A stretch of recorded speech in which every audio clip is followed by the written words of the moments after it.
आज हम class start करेंगे और आज का हमारा टॉपिक होगा सिस्टम ऑफ यूनिट्स। मुख्तलिफ लोग मुख्तलिफ यूनिट्स इस्तेमाल करते थे लेंथ मास टाइम के लिए। एक सिस्टम होता है जिसको हम कहते हैं CGS system. CGS system is a system in which unit of length mass time is taken as centimetre, gram and second. ऐसा सिस्टम जिसमें लंबाई यानी कि लेंथ, मास यानी कि कमियत और टाइम का यूनिट सेंटीमीटर, ग्राम और सेकेंड है। ठीक है, सेंटीमीटर का C, ग्राम का G और टाइम का S निकालकर CGS बना लिया। CGS system, CGS system stands for centimetre, gram and second system. ऐसा सिस्टम जिसमें 3 फंडामेंटल क्वांटिटीज होती हैं, बाकी सब ड्राइव क्वांटिटीज होती हैं। कौन कौन सी होती हैं? सेंटीमीटर, लेंथ को सेंटीमीटर में नापते हैं, ग्राम को मास को ग्राम से नापते हैं और टाइम को सेकेंड में नापते हैं। आपको ये तो पता है ना, 1 मीटर में 100 सेंटीमीटर होते हैं, 1 किलोग्राम में 1000 ग्राम होते हैं। आपको पता है कि एरिया का यूनिट होता है metre square, length multiply by width, इसका यूनिट क्या होता है? Metre square. लेकिन CGS सिस्टम में जब आओगे तो मीटर तो इस्तेमाल होता ही नहीं है। यहाँ पे तो लेंथ के लिए क्या इस्तेमाल होता था? सेंटीमीटर, तो इसका यूनिट हो जाएगा सेंटीमीटर स्क्वायर। वॉल्यूम का यूनिट क्या होता है? Metre cube. और इसमें CGS में क्या हो जाएगा? Centimetre cube. मीटर के बदले क्या आ जाएगा? सेंटीमीटर आ जाएगा।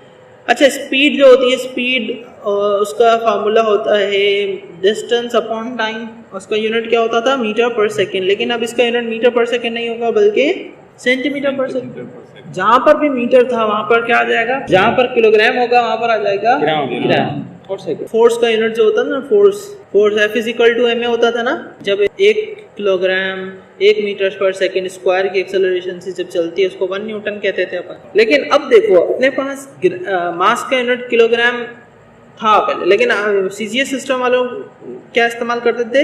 ग्राम। और लेंथ के लिए सेंटीमीटर पर सेकेंड स्क्वायर। इसको अपन न्यूटन नहीं कहते बल्कि इसको डाइन कहते हैं। Dyne is the unit of force, newton is the unit of force. लेकिन CGS सिस्टम में डाइन होता है, फोर्स का यूनिट डाइन होता है। ठीक है। अच्छा, मास 1 किलोग्राम में कितने ग्राम होते हैं? 1000 ग्राम। तो अपन इसको 1000 को 10⁻³ लिख दें। 1 किलो को ग्राम में कन्वर्ट किया तो -3 होगा। और ये क्या था? मीटर। और यहाँ पर क्या है? सेंटीमीटर। तो 1 मीटर में 100 सेंटीमीटर होते हैं, तो 1 मीटर में 100 सेंटीमीटर होते हैं ना। तो अपन इसको ऐसे लिख सकते हैं कि हमारे पास 1 किलोग्राम के बदले अपन 10⁻³ लिख देंगे और मीटर के बदले 10⁻² लिख देंगे। अभी जो 1 किलो था वो किस 10⁻³ लिखने की वजह से वो किस में आ गया? ग्राम में। किलो को हटाकर ग्राम में लिखेंगे तो 1000 ग्राम। 1000 को लिख सकते हैं ना 10⁻³ ग्राम। अच्छा, और यहाँ पर क्या था? मीटर। मीटर को क्या लिख दिया? 100 सेंटीमीटर। तो 10⁻³ और 10⁻² कितने होगा? 10⁻5 ग्राम सेंटीमीटर पर स्क्वायर को क्या लिखते हैं? डाइन। तो ये 1 न्यूटन होता है 10⁻5 डाइन। 10⁻5 को अपन ऐसे लिख सकते हैं ना, 1 2 3 4 5, 1 लाख डाइन मिलकर 1 न्यूटन बना देगा। Dyne is the unit of force. हमारे पास एनर्जी का यूनिट पहले क्या होता था? जूल। लेकिन अब हमारे पास एनर्जी का यूनिट होता है अर्ग। क्या होता है? अर्ग, ERG, अर्ग। 10⁻⁻7 अर्ग 1 जूल होता है। ठीक है, अर्ग एनर्जी का यूनिट अर्ग होता है। किसमें? CGS सिस्टम में। फोर्स का यूनिट डाइन होता है और अर्ग और डाइन की क्या है? Drive quantity. लेंथ का यूनिट सेंटीमीटर, मास का यूनिट ग्राम, टाइम का यूनिट सेकेंड। क्या ये बातें क्लियर हुई? Yes sir. CGS सिस्टम के बाद हमारे पास आता है FPS system. FPS system is also called British engineering system. FPS system is also called British engineering system. British engineering system is a system in which the unit of length, force and time are taken as foot, pound and second. Foot किसका unit लिया था हमने? Length का। Pound किसका था? Force का। और second time का यूनिट। FPS फुट का F ले लिया, पाउंड का P और S उसका सेकंड का S ले लिया। ठीक है, टाइम। तो ये सब मिलकर बना FPS सिस्टम। FPS सिस्टम हो गया ये। अब आप इस तरह से डेफिनेशन बना लेना, a system in which the unit of length, force and time are taken to be foot, pound and second is called FPS system और ब्रिटिश इंजीनियरिंग सिस्टम। 1 मीटर में 3.2 फुट होते हैं और 1 किलोग्राम में कितने पाउंड होते हैं? 2.2 पाउंड्स होते हैं। अच्छा, पाउंड को अपन लिब्रा से, मतलब लिब्रा से शो करते हैं। पाउंड का सिंबल होता है लिब्रा। लिब्रा को हम LB से शो करते हैं। LB means Libra. ठीक है, ये किसको शो कर रहा है? पाउंड को शो कर रहा है। अच्छा, ये लोग मास को ड्राइव क्वांटिटी समझते थे। FPS सिस्टम फ्रांस के लोग इस्तेमाल करते थे और वो इस्तेमाल करते थे mass was taken as derive quantity and its unit was slug. 1 slug is equal to 14.59 kilograms. एक स्लग 14.59 kilograms के बराबर होता था। It was the derived unit of mass. Slug was the derived unit of mass. लेकिन force को ये fundamental लेते थे, बोलते थे फोर्स यानी कि पाउंड्स फंडामेंटल क्वांटिटी। हम आज भी ये सिस्टम इस्तेमाल करते हैं। जब भी केक लेने जाते हैं ना, हम बोलते हैं 1 पाउंड का केक देना, 2 पाउंड का केक देना, है ना, बोलते हैं ना। तो वो क्या था? फोर्स का यूनिट था, वेट बताते हैं। अगर हम 1 पाउंड की बात करें ना, 1 पाउंड 1 LB बराबर होता है 1 pound is equal to 0.45 kilograms. अच्छा जी, मास फंडामेंटल क्वांटिटी नहीं थी, ड्राइव क्वांटिटी थी और मास का यूनिट क्या था? स्लग। कहाँ पर? FPS सिस्टम में स्लग था। और यहाँ पर फोर्स का यूनिट क्या था? पाउंड। और CGS में फोर्स का यूनिट डाइन था।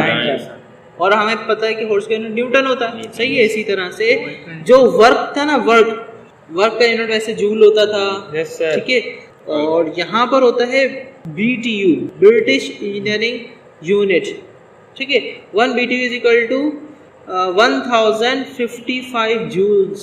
तो ये FPS सिस्टम होता है। जैसे हमारे पास एरिया का यूनिट था मीटर स्क्वायर, लेकिन CGS सिस्टम में क्या था? Centimetre square. यहाँ पे लेंथ का यूनिट क्या है? फुट। तो हमारे पास एरिया का यूनिट क्या हो जाएगा? Foot square. वॉल्यूम का यूनिट क्या हो जाएगा? Foot cube. स्पीड का यूनिट क्या होता है? स्पीड मीटर पर सेकंड। स्पीड का यूनिट क्या होता है? मीटर पर सेकंड। लेकिन इसमें मीटर होता है कि लेंथ का unit? Foot per second. Foot per second. Acceleration का बताएं? Foot per second square. This system is also called British engineering system. Okay. एक और सिस्टम होता है जिसको कहते हैं MKS system. M for metre, M for metre, K for kilogram और S for second. Metre, kilogram, second was the MKS system.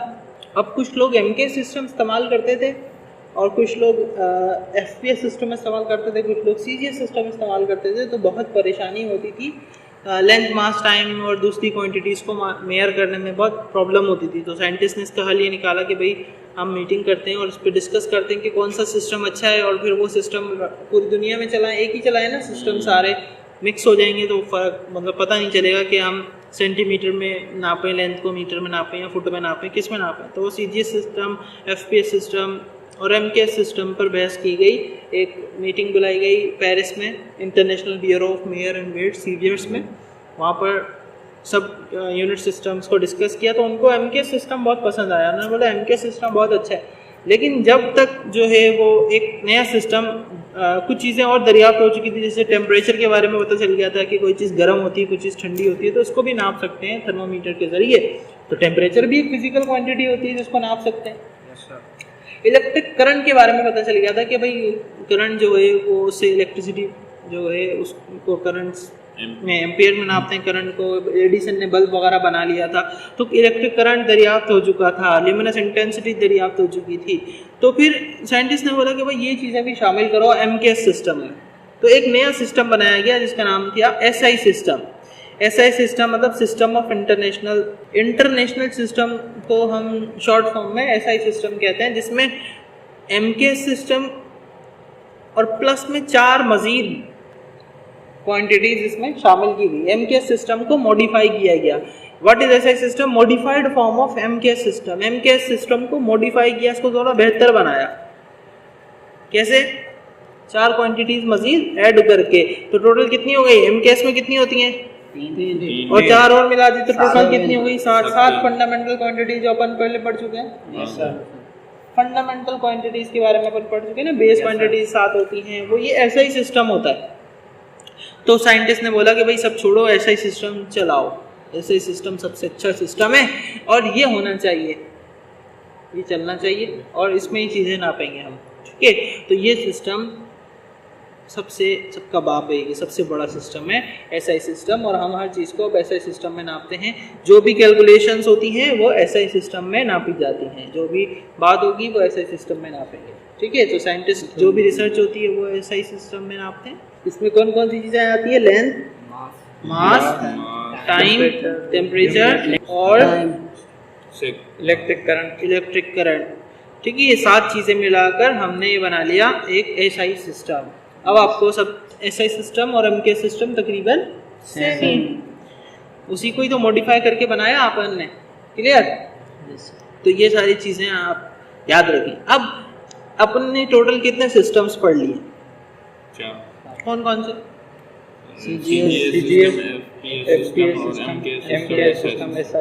इन चारों systems को मिलाकर हम कहते हैं सिस्टम ऑफ यूनिट्स। इन सबको कलेक्टिवली कहते हैं सिस्टम ऑफ यूनिट्स।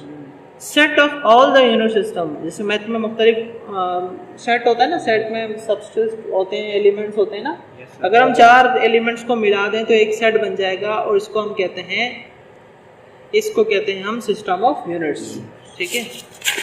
जो आज का हमारा टॉपिक था, what is system of unit? Set of all the unit systems just like CGS, FPS, MKS and SI systems are called system of units। इन सारे systems को मिलाकर सिस्टम ऑफ यूनिट्स बनता है, यानी कि सिस्टम ऑफ यूनिट्स इन सब systems की collection ही होती है।